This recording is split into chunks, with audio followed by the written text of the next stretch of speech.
gusta presentarlo así. Mi querido amigo Federico, ¿cómo estás? Bien, bien y muy contento.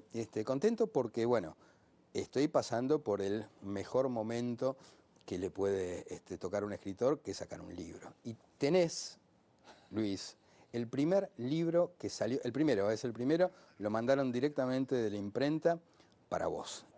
Muchísimas gracias. No, Aparte, con Federico nos une una vieja cuestión de lector, en mi caso autor, presentándolo en Rosario, y que llegó Esto es una presión de producción. Te hicimos ir a robar a la imprenta un ejemplar de Las huellas del mal que estamos mostrando. totalmente. Un agradecimiento especial a las chicas de prensa Sí. de Penguin Random que consiguieron este libro, así lo sacaron calentito del horno. Pero déjame decirte, Luis, que es un doble placer porque tal vez vos en tu vida vertiginosa de periodista no lo percibís, pero como te decía, para un escritor sacar un libro es un momento crucial.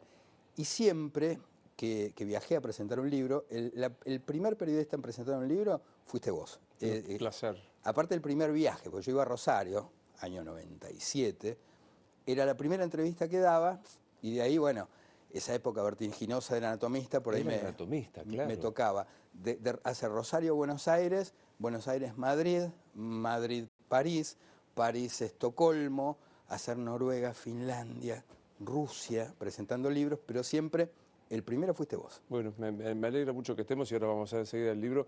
Pero aparte tenés esta cosa también de ser un analista de la realidad. Viene siempre, pongo el mismo ejemplo, viene un señor de Dinamarca, viene un danés y te dice, Andajasi, ¿me dice qué pasa en la Argentina? Mira, para un europeo no sería difícil entender qué pasa en la Argentina, porque existe el mito de que la Argentina es incomprensible a ojos extranjeros. Y la verdad es que son procesos tan fáciles de entender para un europeo porque lo vivieron. Esto que estamos viendo ahora en Italia, ¿no? El ascenso de este populismo de derecha, es exactamente lo que pasó acá en la Argentina. Acá en la Argentina nos gobierna un populismo de derecha.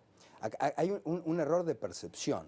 Pensar que el peronismo en algún momento puede ser de izquierda es un contrasentido. No existe el peronismo de izquierda porque el peronismo es de derecha. Es un movimiento populista de derecha cortada por la misma tijera que están cortados todos los populismos, porque los populismos son esencialmente de derecha. Después, el populismo de izquierda es otra cosa, no existe, es un híbrido. El populismo es de derecha. Lo que nos está gobernando hoy, y es lo que más le molesta al poder que se diga, es que son la derecha. O sea, los Son la Fernández es ultraderecha, populismo, el gobierno de los Fernández es populismo de derecha. por supuesto. Todos los gobiernos peronistas fueron de derecha, todos. El más visiblemente de derecha, pero de tinte liberal, fue el de Menem. Pero el peronismo siempre fue de derecha. Eso le molesta a sectores de la derecha no peronistas, ¿no? Que se sienten robados por el peronismo, y le molesta a sectores de izquierda no peronistas que se sienten robados por el peronismo. Porque el peronismo es eso, es una maquinaria de robar banderas. Eso es el peronismo. Es lo que estamos viendo en Italia, es lo que vemos en Rusia. El populismo de Putin es la matriz del peronismo. Y el kirchnerismo, digamos, tiene muchos elementos. Así que yo lo lamento por la derecha vernácula, pero la derecha tiene un dueño y es el peronismo. Es el peronismo. O sea, no es difícil de entender para un europeo qué Ahora, está pasando. concédeme que para el europeo debe ser difícil entender que un sistema presidencialista como quiere el Verdi está ocupado por alguien que no ejerce la presidencia. Digamos, hoy, ¿quién gobierna? Nadie.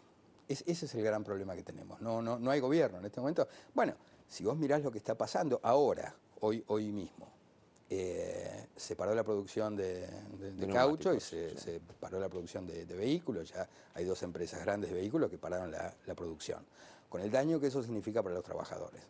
En la Patagonia tenés la quema de propiedades, incluso un vehículo de gendarmería, la toma de tierras. Nadie se hace cargo de eso, es como que no sucede. Lo que está pasando en las escuelas es muy grave y yo quiero hacer un llamado de atención con el tema de las escuelas. Es algo que yo seguí muy de cerca, las tomas de hace unos años, por una razón muy sencilla, porque mi hija estaba en ese momento en el colegio secundario y me preocupaba muchísimo lo que pasaba puertas adentro, porque sabía que había adultos, estaban mezclándose adultos con chicos, pernoctando, y la verdad era un escenario muy preocupante para mí, porque yo no sabía quiénes eran esos adultos. Y efectivamente, por esos días, en el Colegio Buenos Aires, yo creo que fue uno de los hechos más graves de la historia de la democracia argentina, en el Colegio de Buenos Aires, violaron a una chica, miembros de una agrupación política. Un integrante de una agrupación política violó a una chica, a una estudiante secundaria. Eso no tuvo la trascendencia, en principio, por el propio ocultamiento que hicieron los padres, que me parece gravísimo. Y es muy preocupante, ojo, con lo que está pasando en las escuelas, porque son chicos. Total. Yo siento que esta mañana lo decíamos que hay un clima de época complicado. Vos mencionaste lo del sur, los presuntos mapuches, porque ni siquiera lo son, que queman un destacamento de gendarmería. La toma de los colegios, la toma el Ministerio de Trabajo por parte de los del sindicato del caucho, lo que vos decías, la parálisis de FATE, Pirelli, Bridgestone. Y una cosa que también se pasa desapercibida, que es la patota de camioneros que va a una empresa en Sarandí, irrumpe, golpea a 6 personas, y hoy lo entrevistamos esta mañana aquí en La Nación Más al dueño diciendo, bueno, no hay nadie detenido. ¿Es un clima de época? Es tremendo, digo, que una patota sindicalista, en este caso, digo, porque es un agravante, porque tienen mucho poder los sindicalistas. No es lo mismo, digamos, un asalto de un pibito que está choreando que un sindicalista que entre a tu empresa y te pegue. Es decir, le pegaron, yo vi las fotos de este hombre, lo lastimaron. Es salvaje. Ahora, esto es anarquía pura, es la gran pregunta que yo me hago, ¿no? ¿Es anarquía pura o es un plan del gobierno? Yo creo que estamos en manos de gente completamente inútil en principio. No pensemos en maniobras geniales, porque hay gente que no está a la altura de pensar ninguna genialidad. Mirá, hay que tomar muy en cuenta un hecho que para mí también está pasando inadvertido y que es muy grave, yo te diría uno de los hechos más graves de estos años de democracia, que son esos audios que se filtraron de Saín. De mi provincia, provincia. Ministro de Gobierno de la esperanza del peronismo racional, Omar Perotti, que yo digo, no entiendo cuál es la esperanza, ¿no? Yo le digo a la gente que escuche esos audios de Saín porque es espeluznante. Es espeluznante. Desde la dictadura militar es la primera vez que un funcionario que tiene un cargo en el gobierno, porque creo que trabaja en el Ministerio de Aníbal Fernández, está en el Ministerio de Seguridad. Le dice por teléfono, admite por teléfono que tiene enjaulada a una persona, presumo yo que sin la orden de ningún juez, que él vio a una persona desde la ventana, entonces decidió que la enjaulen con los perros, porque estaba pasando perros, no sé cuántos días, creo 3 días, dijo, le iba a tener. En plena cuarentena, dijo, lo vamos a tener 10, 12 horas sin agua. Sin agua, exactamente, sin agua y con los perros. Con lo cual tenemos que pensar que esa mujer estuvo conviviendo con excrementos de perro, con 3 perros, sin agua y sin comida. Eso se llama, acá y en cualquier parte del mundo, apremios ilegales. Eso es lo que hacía la dictadura militar. Ahora, si esta gente hace esto con una persona que estaba paseando un perro, ¿qué sería capaz de hacer con opositores, por ejemplo? ¿Qué serían capaces de hacer? Porque Saín, digamos, no sé, no ejerce, digamos, la violencia que puede ejercer un funcionario de China o de Corea del Norte, porque no tiene el poder para hacerlo. Pero ya sabemos, a partir de los audios, que es capaz de hacerlo. Ahora, profundiza un poquito lo que decía, yo no sé si es que son inoperantes o no es un plan. ¿Te imaginas que tiene un plan de qué cosa? Tienen planes, por supuesto, pero son planes delirantes. Estos tipos que gobiernan tienen la misma cabeza, la misma matriz de pensamiento que los que tomaron la tablada. Son delirantes, son los 7 locos de Roberto Arlt. Son tipos, en muchos casos, que eran esos habitués del bar La Paz en la calle Corrientes, que eran delirantes, que eran tipos que realmente se inspiraban en Roberto Arlt. Y está bien, esa bohemia de la calle Corrientes estaba bien para sentarse a tomar un café y escuchar tramas novelísticas. Ahora, esa gente llegó a ocupar lugares de poder, está gobernando mucha de esos lúmpenes que habitaban los bares de la calle Corrientes, que yo conozco también. Te da miedo porque de esa cabeza fiebrada puede salir cualquier idea. Son los mismos tipos, insisto, es la misma matriz de pensamiento de la gente que tomó la tablada. Recordemos esa época, sí, claro. ¿no? Un grupo de delirantes entró a la tablada con un camión a sangre y fuego y produjo una masacre, y ellos mismos fueron asesinados. Bueno, mucha de esta gente hoy está en el poder. Entonces, es gente que es incapaz de pensar políticas. Sí tienen, digo, ¿qué puede salir de la cabeza de un Gorriarán, ¿no? de esta matriz de pensamiento? Porque cuando vos lo escuchás a Saín, lo escuchás a Gorriarán. Son tipos, digamos, que cuando integraban el ERP, fusilaban homosexuales, por ejemplo. Por ejemplo. ¿No? Y eso se supone que se convirtió en algo bello y progresista, ¿no? Esa misma gente que era partidaria de fusilar, por ejemplo, disidentes, homosexuales, que lo vimos en Cuba durante mucho tiempo. Esto es interesante, ¿no? Porque digo, este gobierno está aliado con otros gobiernos que lapidan mujeres, fusilan homosexuales, asesinan o encarcelan opositores y se definen, se autoperciben progresistas de izquierda. Bueno, mira, uno de los hechos más graves de la historia de la literatura sucedió hace muy poco, y esto va a quedar en los anales de la historia como uno de los hechos más graves, que es el ataque a Salman Rushdie. Amenazado durante tanto tiempo, escondido durante tanto tiempo, finalmente lo atacaron. No se sabe muy bien cómo es su estado de salud. Mira, yo lo conocí, es algo que me pegó muy directamente. Yo lo conocí a Salman Rushdie en una feria en Guadalajara. El pobrecito estaba encerrado, digamos, en un entrepiso de un stand. Nadie sabía que estaba ahí. Algunos pocos autores tuvimos el privilegio de subir y conversar. Una persona que estaba completamente entregada a su destino, pero además estaba harta.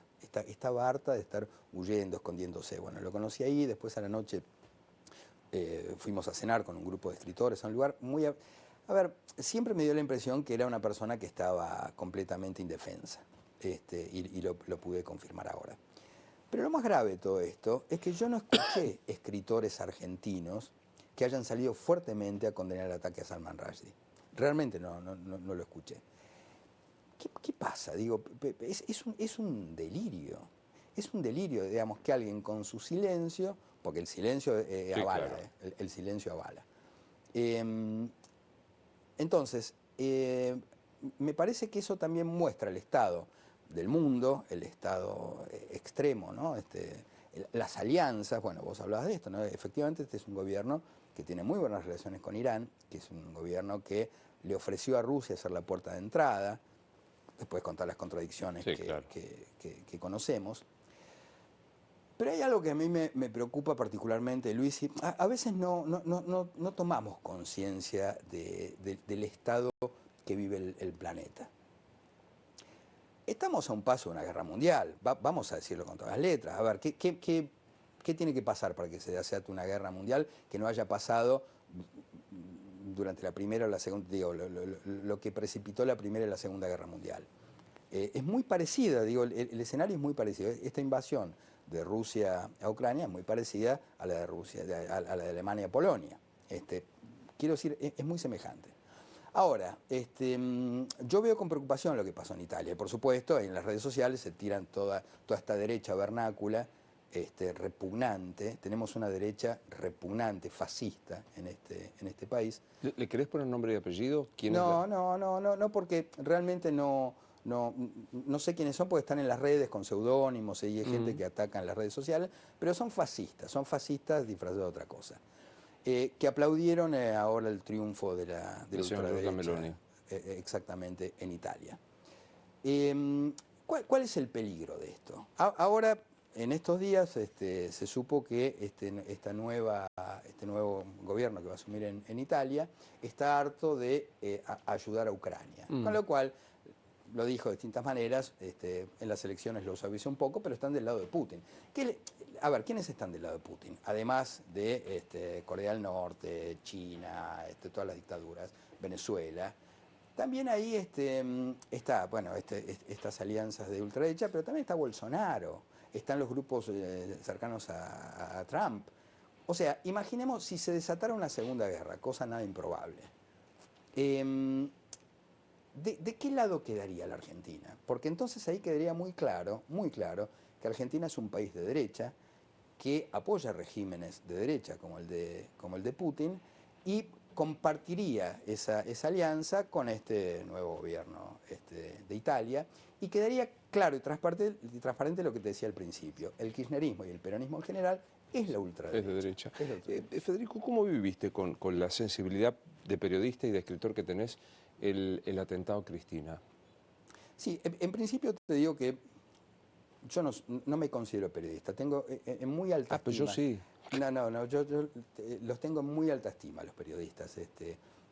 Es muy distinto el trabajo de escritor al de periodista, ¿no? Aunque a veces nos crucemos en el camino. Porque el periodismo exige una responsabilidad que afortunadamente la literatura no tiene. Tiene un compromiso con la verdad diferente al de los escritores. Los escritores somos, como decían tantos escritores, somos mentirosos profesionales. Inventamos historias que sean verosímiles para... Hay, por supuesto, ahí un contrato tácito con el lector que él sabe que le estamos mintiendo. El peligro es cuando el periodista, ¿no? viola ese contrato. Pero yo siempre intento pensar la realidad desde el lugar de un escritor, que es la única que me asiste, digamos. Voy por ahí entonces. ¿Cómo viviste ese episodio? Bueno, es interesante, porque uno lo puede pensar desde el lado de la literatura, este atentado a Cristina. Yo te voy a decir con toda sinceridad qué pienso de eso. Yo creo que a alguien se le fue de las manos esta locura, ¿no? Que es parte constitutiva de la ultraderecha. Y ahí incluyo al peronismo, incluyo al kirchnerismo como esta facción de ultraderecha. Mirá, yo me acuerdo cuando fueron esas marchas masivas, hay que historizar las cosas para entender el sentido, ¿no? Porque las cosas no pasan de un día para otro. Yo me acuerdo cuando fueron esas marchas masivas durante el gobierno de Cristina en contra del gobierno. ¿Vos te acordás que eran marchas que se decía que había 1 millón de personas, que vos veías por la 9 de julio esas columnas enormes? Bueno, yo fui con mi mujer a una de esas marchas, estaba en el Obelisco parado y veía una columna avanzar por 9 de julio encabezada por 2 cruces esvásticas. Y dije, wow, primero, ¿cómo están acá estos tipos? ¿Quién les permitió saber? Claro, cuando se empezaron a acercar, vos veías que decía chiquitito, en letra más o menos no es textual, no queremos, y ahí las cruces esvásticas. Pero no se veía de lejos el no queremos, te tenías que acercar mucho. Alguien ahí infiltró esas cruces esvásticas para que lo que se viera fueran columnas nazis avanzando sobre Buenos Aires. Eso claramente lo había preparado el kirchnerismo, y esos 2 tipos, que eran una pareja, que tenían las pancartas, que tenían la cara tapada, claramente eran servicios del kirchnerismo, no tengo ninguna duda. Porque por supuesto eso fue la comidilla del día después de Página 12. Claro. Cruces esvásticas en contra del gobierno. Claro, no decía no queremos, se veían las cruces esvásticas. Entonces ya ahí empezabas a ver cómo el kirchnerismo empezaba a infiltrar con una facilidad asombrosa, porque también hay cierta ingenuidad, ¿no es cierto?, en estos... puntualmente en Juntos por el Cambio siempre hubo una cierta ingenuidad de dejar que cualquiera entrara a las marchas y hiciera lo que quisiera.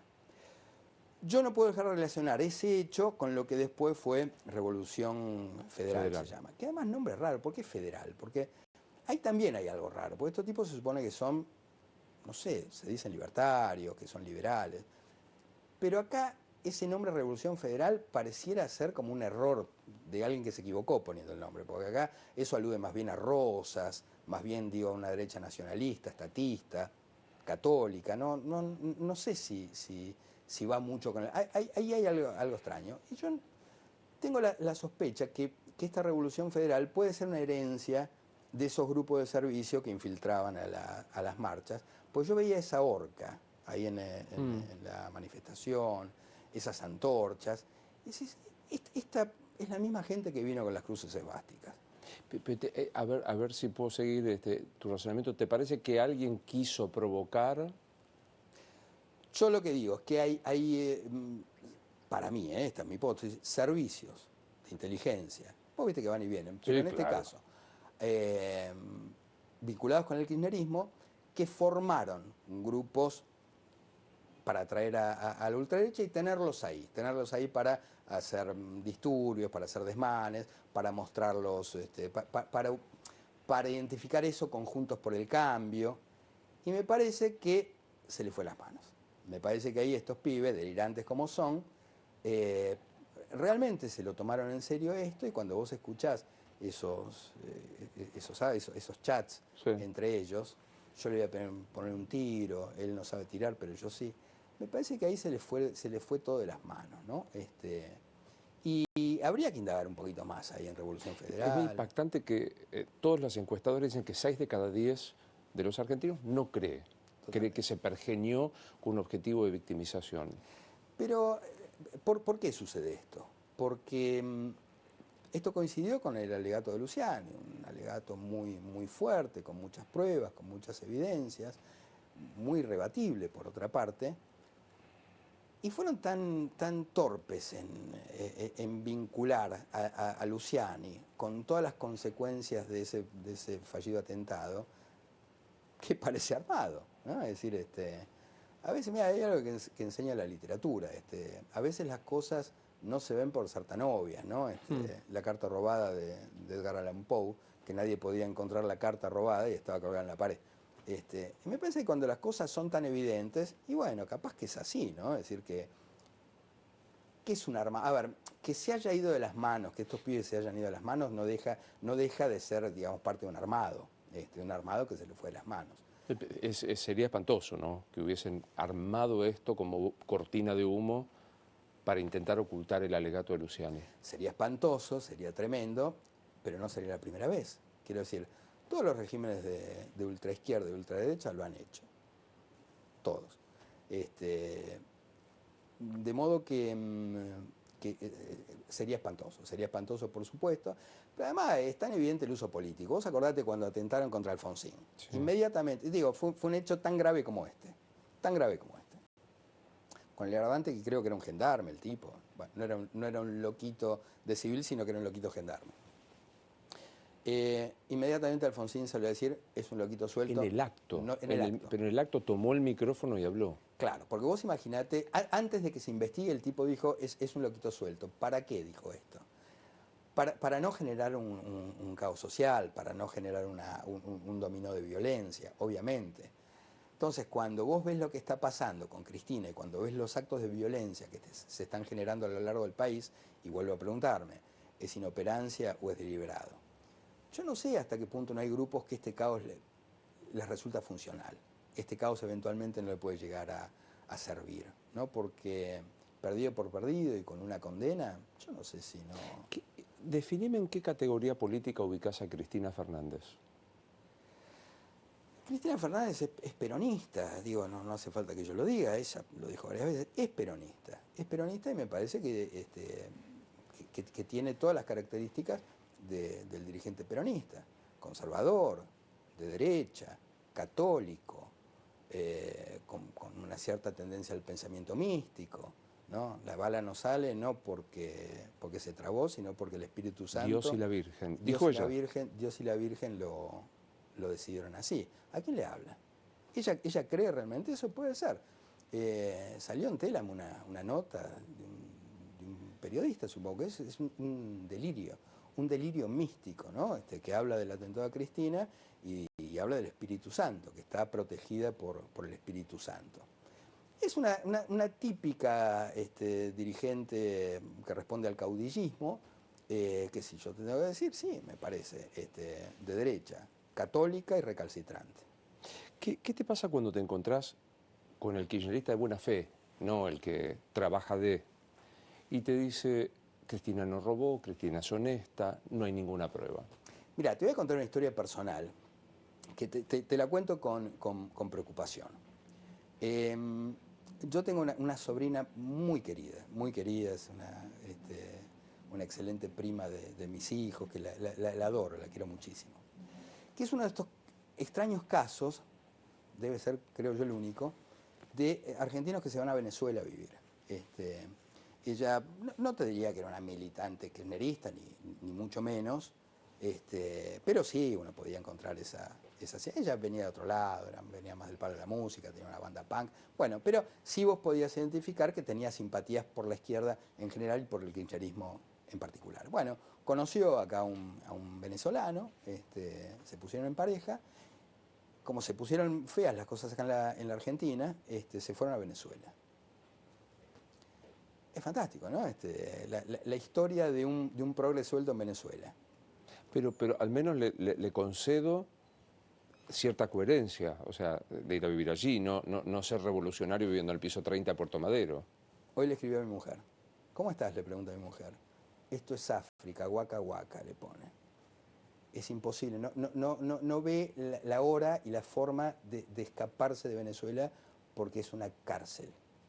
No hay nada que hacer. Digo, se encontró con la realidad, con la utopía consumada. Ahí está la utopía consumada, Venezuela. ¿Cuánto aguanta un progresista en Venezuela? 20 días.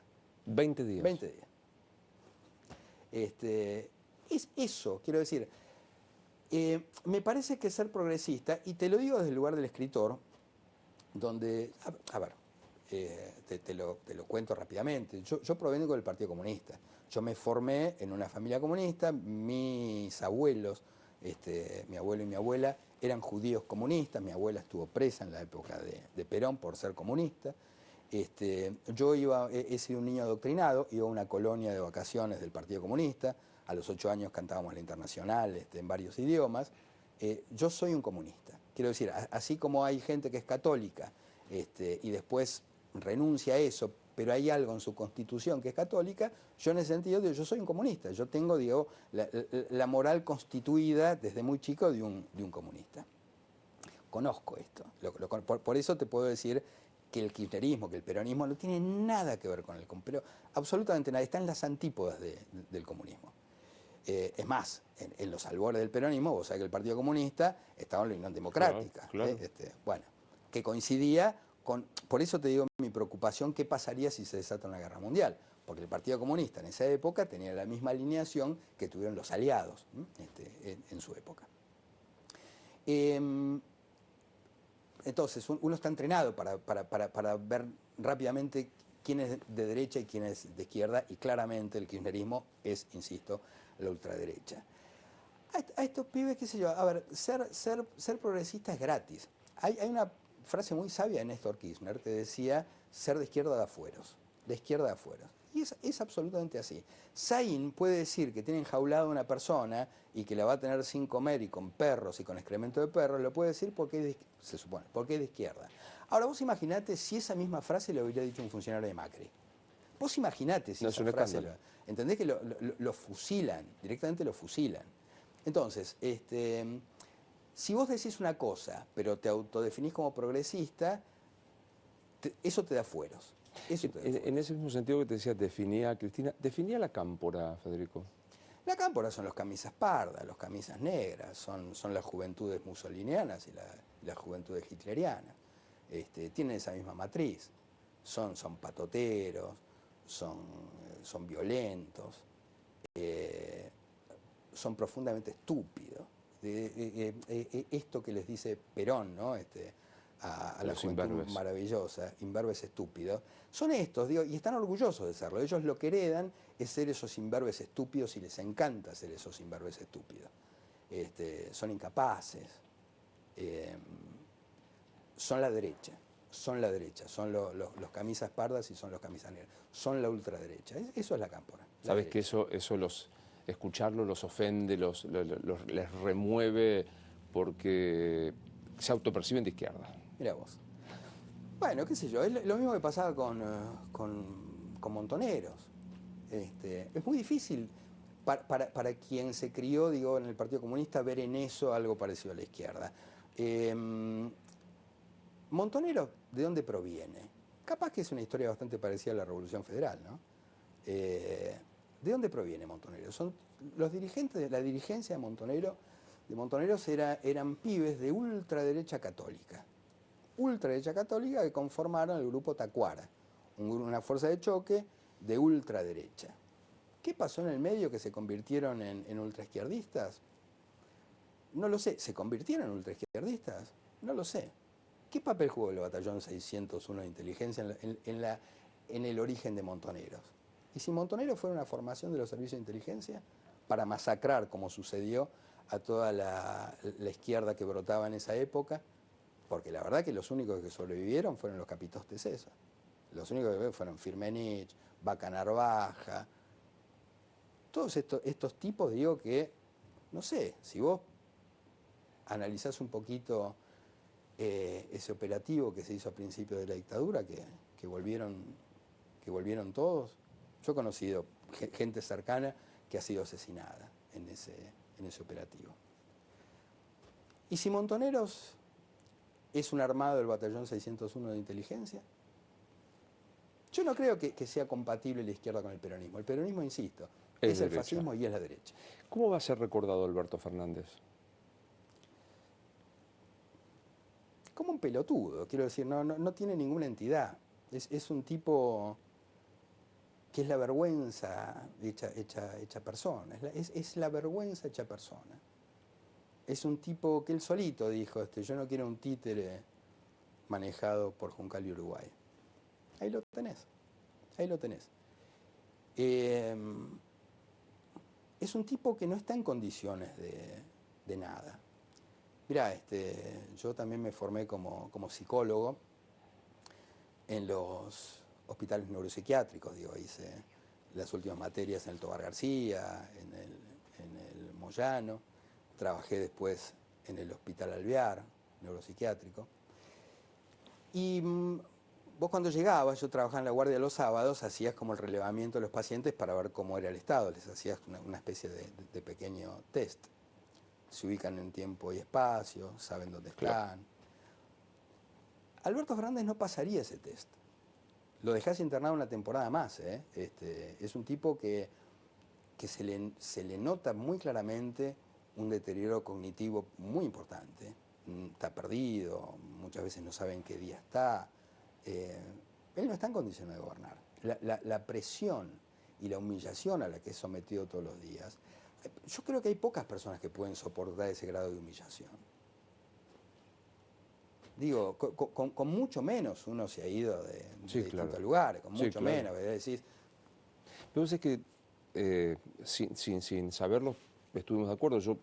Mi deformación como abogado, cuando se hace una pericial médica, lo primero que se preguntan los peritos es si está ubicado en tiempo y espacio. Claro, si está, y yo decía, está como alienado en el más estricto sentido de la palabra, es ajenizado, fuera de sí. Es una persona humillada.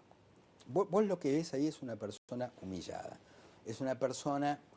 Viste que en las relaciones sadomasoquistas hay como una proporción, ¿no? Es decir, para que haya un masoquista, bueno, tiene que haber un sádico. El matrimonio Kirchner, digamos, era muy propenso al sadismo. Yo recuerdo, yo percibí esto muy al comienzo cuando en un escenario le dijeron a Scioli, ¿quién te tiene las manos atadas? ¿No? Y vos veías ahí una película triple X con el tipo atado ahí en un escenario. Una humillación que Scioli se bancó como un masoquista. Él se la bancó como un masoquista, perfecto. Ahora, Alberto no tiene las características del masoquista. Es un tipo que está siendo sometido contra su voluntad. No sé por qué. No lo sé y me gustaría saberlo, porque poca gente se puede bancar eso. Ahora, ¿qué saben de Alberto Fernández para tenerlo de esa manera? No lo sé. Yo digo, y otra vez pienso como escritor, cualquier cosa es posible. Bueno, cabe la posibilidad de que está pagando el precio así por algo que nunca hubiese imaginado poder ostentar, que es ser presidente. Sí, obviamente, pero yo no sé si él quería ser presidente. Me parece que vos sabés que a Néstor no le podés decir que no, a Cristina tampoco le podés decir que no. Es decir, esa expresión, salís con las patas para adelante, ¿no? Yo no creo que él haya querido aceptar ese cargo. Yo creo que ahí hay algo parecido a una extorsión. Porque no se explica. No se explica porque está en ese lugar, que además se nota que está muy a disgusto, que él quisiera que termine ya su mandato, cumplir con ese contrato. Hay un contrato. Ahí hay un contrato. ¿Cuáles son las cláusulas? Yo no lo sé. Realmente no lo puedo saber. Pero hay un contrato y vos sabés que todo contrato tiene garantías. ¿Qué son esas garantías? No lo vamos a saber, o sí. Tenemos la misma edad, somos jovencísimos. ¿Se parece a qué momento de los últimos 50, 60 años? A ninguno. A ninguno. La historia no nos da esas facilidades para pensar. No es que las cosas se repiten cíclicamente tal cual. Son revoluciones como en forma de resorte, y no se parecen. Yo, qué sé yo, me recuerda en muchos aspectos a los 70s, Pero en los 70 ese caos estaba muy, muy organizado, y en un momento organizado por Perón. Es como que esta anarquía y este caos realmente creo que ni ellos saben a dónde va a conducir. ¿Por qué escribís, Federico? Porque, porque me siento en deuda con no solamente las cosas que leí, sino porque, mira, yo te puedo contar rápidamente cómo llegué a escribir. Mi abuelo era editor, él era librero también, tenía una editorial, Merlín, era un militante comunista y tenía una gran biblioteca. El 24 de marzo del 76, el día del golpe, él tuvo que quemar su biblioteca.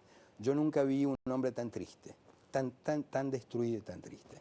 Y cada vez que termino de escribir un libro, que este es el caso, siento que estoy restituyendo un libro a esa biblioteca. Qué hermoso. Supuesto, amargamente hermoso, no sé cómo decirlo. Sí, sí, es una historia para mí muy triste. A mí me marcó mucho ver ese inmigrante llegado a Rusia que había...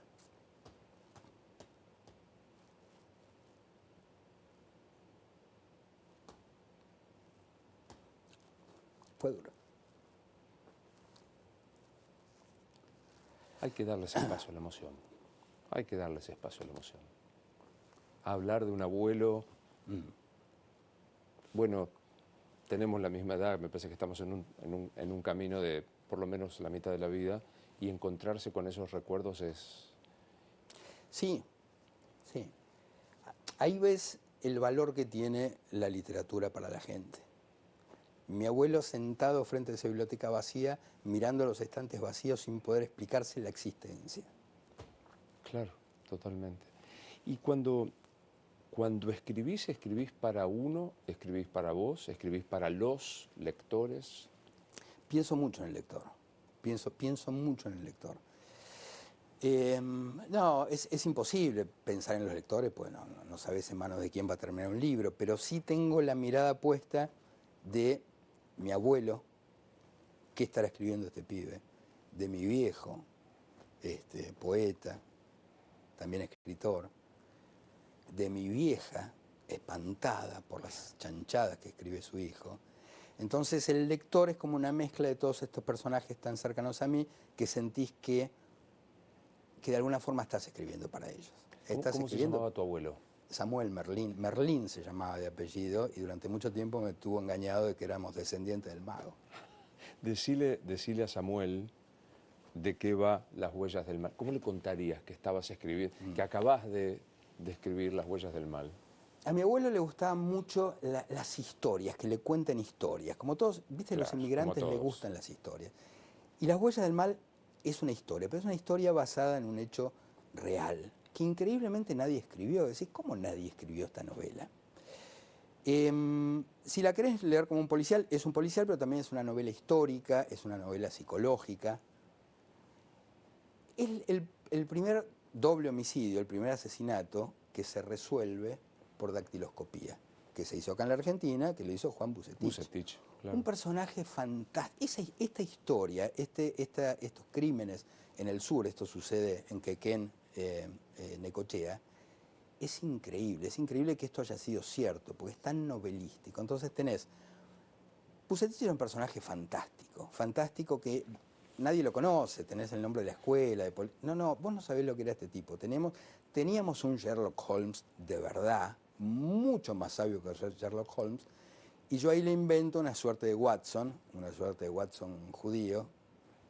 Creo que es el judío que hubiera querido ser yo, en última instancia, que lo asiste, que es un gran lector de teatro, de tragedia griega, un traductor, que él resuelve los crímenes a partir de los clásicos griegos, a partir de Eurípides, por ejemplo. Entonces, por el mismo camino, el inspector, Bucetich, que era policía, y su ayudante judío llegan por distintos caminos a la misma conclusión. Entonces, se trata de saber quién mató a estos dos chiquitos que aparecen muertos, que por supuesto está la tragedia humana que significa la muerte de dos chiquitos. ¿Sos respetuoso de la tradición judía? No soy observante, no soy religioso. O sea, no te digo Shana Tová, o sí te No, digo. sí, por supuesto, y lo voy a recibir muy bien, muchas gracias. Claro, como que acabamos, Sí. yo ahora que me casé con un judío, Mira estoy muy vos. atento. ¿Y es observante también o no? Solo de las tradiciones, no religioso, con esta historia. ¿Dios no existe? Existe en la medida en que lo creó el ser humano, por supuesto, sí. Sí, y en la medida en que se creó ese Dios, en que Dios creó el ser humano, existe con la fuerza de las creencias de los hombres, claro.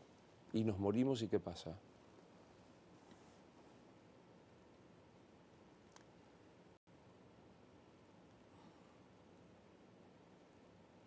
Uno está tentado a decir nada, pero yo no me atrevo a decir nada. No me atrevo a decir nada porque la física y la matemática es tan extraña. Es tan extraña la física y la matemática. ¿Qué pasa si el universo se contrae y vuelve a producirse el Big Bang? ¿Se producirá de la misma manera? ¿Volveremos a nacer? ¿Seremos otros? Creo que la explicación a eso la tiene la física y la ciencia. Ahí hay algo interesante, porque tu costado de psicoanalista o tu formación psicológica debe estar muy atravesada por el concepto del deseo freudiano. Y tu deseo y la realidad del no saber qué va a pasar, ¿cómo se llevan? Mirá, el gran problema es que el deseo es inconsciente. El deseo no coincide con los anhelos. Yo te puedo decir lo que anhelo, lo que espero, lo que querría que suceda, pero el deseo es otra cosa, el deseo es inconsciente. Esa es la gran dificultad del psicoanálisis, ¿no? Encontrarse con el deseo del paciente, encontrarse con el deseo propio, es tan complejo porque uno no sabe lo que desea. Yo te puedo decir lo que quiero, ahora no sé si es lo que deseo. Ese es el drama humano, que no coincide lo que uno quiere con lo que uno desea. Profundizar en eso, porque me parece, para los que somos psicoanalizados, lo tenemos más escuchado, pero por ahí hay alguien que como que el deseo no coincide con lo que uno quiere. Claro, vos por ahí al expresar tus anhelos, a mí me gustaría tal cosa, y te equivocaste, dijiste una palabra distinta. En esos lapsus, decía Freud, que el inconsciente surge en las formaciones del inconsciente, que son el lapsus, el acto fallido, el chiste, el sueño. Bueno, ahí se manifiesta de manera bastante oscura también el deseo, porque hay que interpretarlo. Entonces, ese es el gran drama de la existencia, que uno no sabe lo que quiere. Uno no sabe lo que quiere. Como decía el gran Luca, ¿no? No sé lo que quiero, pero lo quiero ya. Eso es lo que... esa es la mejor definición de la ansiedad. Vos lo querés ya, pero el problema es que no sabés qué querés. ¿El deseo es la falta? El deseo tiene que ver con la falta. El deseo tiene que ver con la falta, y la falta tiene que ver con cosas bastante raras de decir, digo, en una reunión social o una charla. Tiene que ver con la falta, tiene que ver con la castración, decía Freud. Pero son temas complejos que, si uno aborda rápidamente, tiende a ridiculizar estas cosas, ¿no? Que son complejas. A los 50 que tenemos nosotros, ¿qué te dice la frase sexo, droga y rock and roll? Mira, en primer lugar quiero decirte que esa canción de Ian Dury marcó a mi generación. Esa canción marcó a mi generación, una canción fantástica, que es la condensación de una utopía, de una época que terminó, ¿cómo terminó?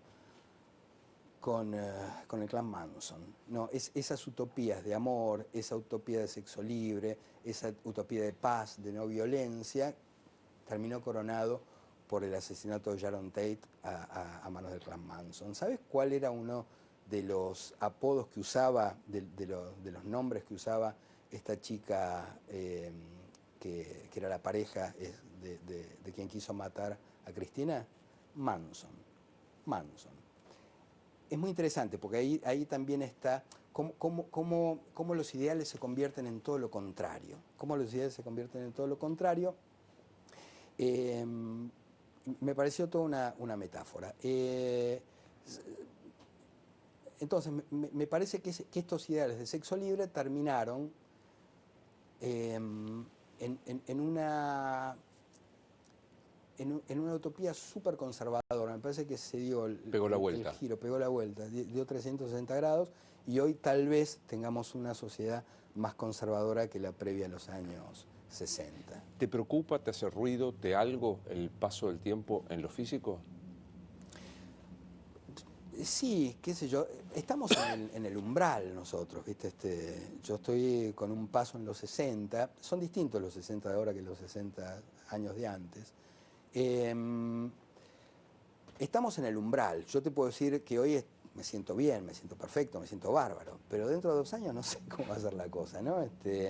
Entonces sí, todas las cosas que a uno le gustan tienen que ver con lo corporal, ¿no? Incluso escribir. Incluso escribir. Yo camino mucho para escribir. Pero a mí me encanta andar en moto, y en motos pesadas, y en motos grandes.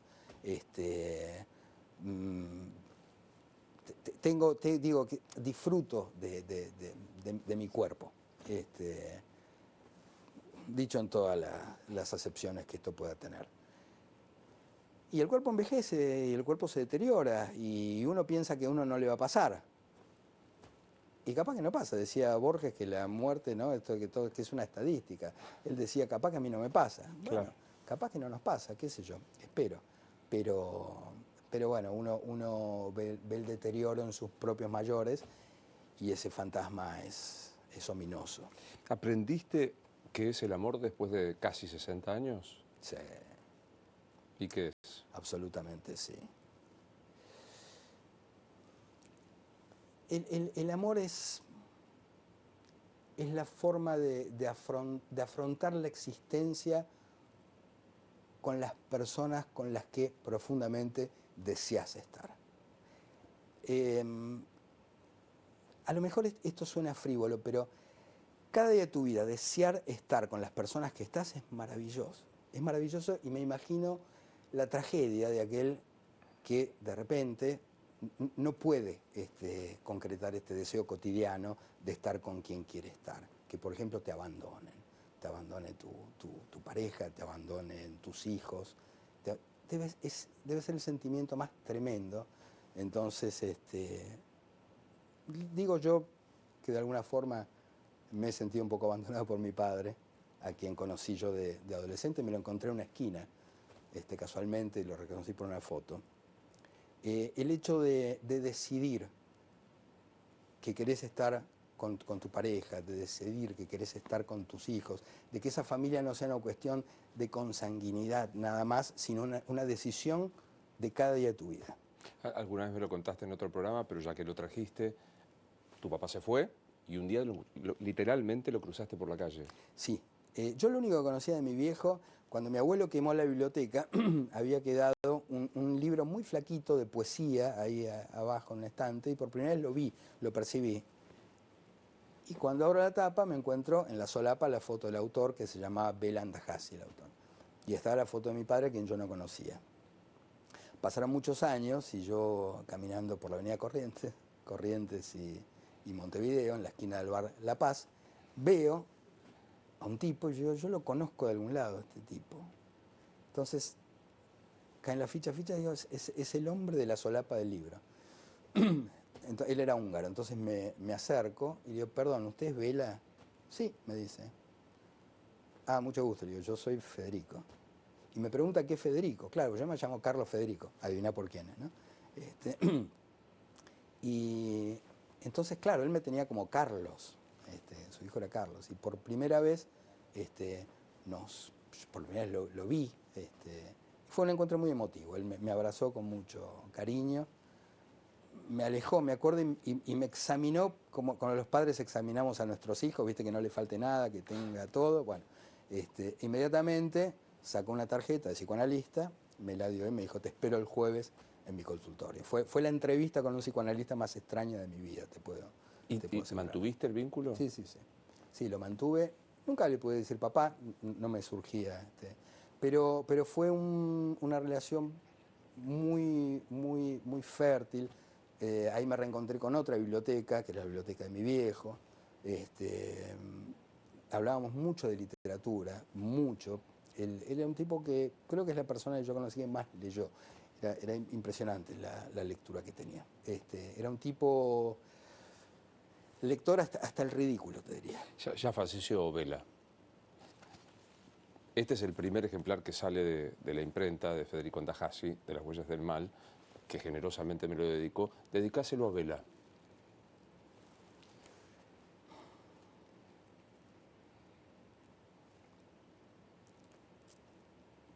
Espero que sea el libro que quisieras leer y que haya sido el hijo que quisiste tener. Muchas gracias por haber venido. Gracias a vos. Un placer abrazo como siempre. Y hasta la próxima, pronto.